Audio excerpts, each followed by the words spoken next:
Welcome to Umkosi noMagatsheni. I am uMagatsheni, Umkosi wethu namhlanje bazala bami. It's about uthando nesithembu. Guys, I don't know yini inkinga kaMaqele mina. uMaqele mina I used to think ukuthi she's matured, abahle drama. But this season, this season, the previous season, the only thing ayenza is throwing shade.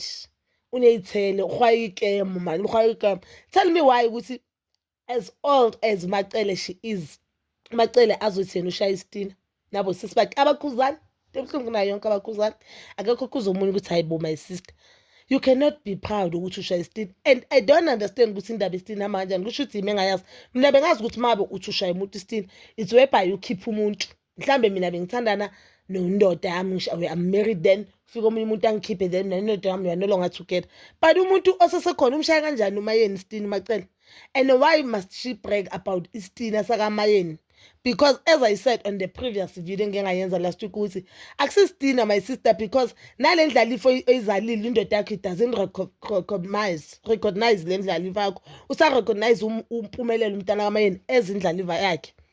And according to umthetho isintu nje sithi uLwandle uyindlalifa kaMusa, but unfortunately for uLwandle uMusa uthatha umpumelelo njengendlalifa yakhe. uMusa wenza zonke izinto nompumelelo, so nayo uyasho ngomlomo wakhe ukuthi mangishona umpumelelo uzochubeka lo Musa. So yini lento esitini osushayile? Yini lesitini osushayile? I don't understand ukuthi uMaqele ngandlela athandaza ngayo why namaqhubu kanje, because we know ukuthi into katelo uMaqele ayikho enye ngaphandle kaleya argument wabanayo noMayeni. Lapha uMayeni wathi ngicela ungathathi into zakho uzikhiphele kimi. Yinto ebenza ukuthi akwade ngangaka abadrake uMayeni ngaka, because uMayeni has never said anything wrong ngoMaqele last season. Nje kwaba yileyo nto leyo yokuthi why uMaqele mangafuna ukuhlala mina akahlali, mina why ngihlala, kwaba yileyo nkulumo leyo. Cha, even the time on the table kuzelo bazokumele ukuthule uMakhwela, uMayeni azangaza ahlalela uMaqele kangaka entameni. Instead it was uMakhumalo noMangwabe, ngoba yibo futhi beza nendaba i-SMS ukuthi uMaqele uye wasend SMS.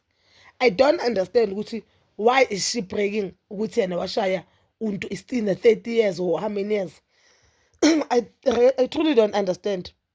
Cabanga uthi ulanda u50 ugijimisa u50 wena uvula umnyango ka50, you are still bragging about ushaya umuntu isitina, and this is not isitina my sister. Believe me, akaze kwaba isitina and angeke kuze kube isitina, because uMayeni usahleli kakhe ama-benefits wena watholayo kuMusa uMayeni yawathola.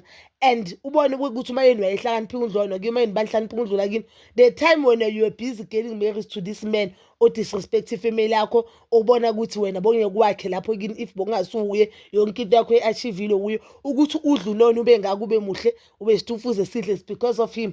uMayeni the time wena unishada naleyo ndoda yakho selfish.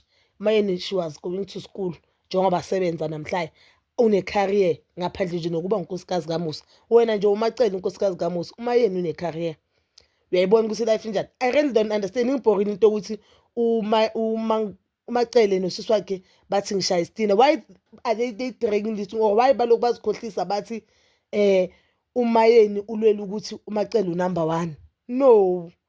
No. And if there's one wife lesithembu sakaMusa uMayeni anganankinga naye, uMato uyambona noma khuluma naye itoza addressa with respect.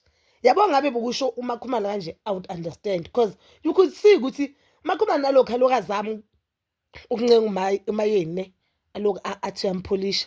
You could see and feel ukuthi uMayeni akamthanda uMakhumalo, uMayeni akamfuni uMakhumalo, and uMayeni don't wanna pretend ukuthi uyamthanda uMakhumalo. But when it comes to Maqele, my sister, I'm so disappointed. You are old. You are so old for lento yenzayo. Engathi ungama kancane sibone okunye komhlaba yabona. But that is all for now, bazalwane. Please don't forget to like, subscribe, share and hit that notification button.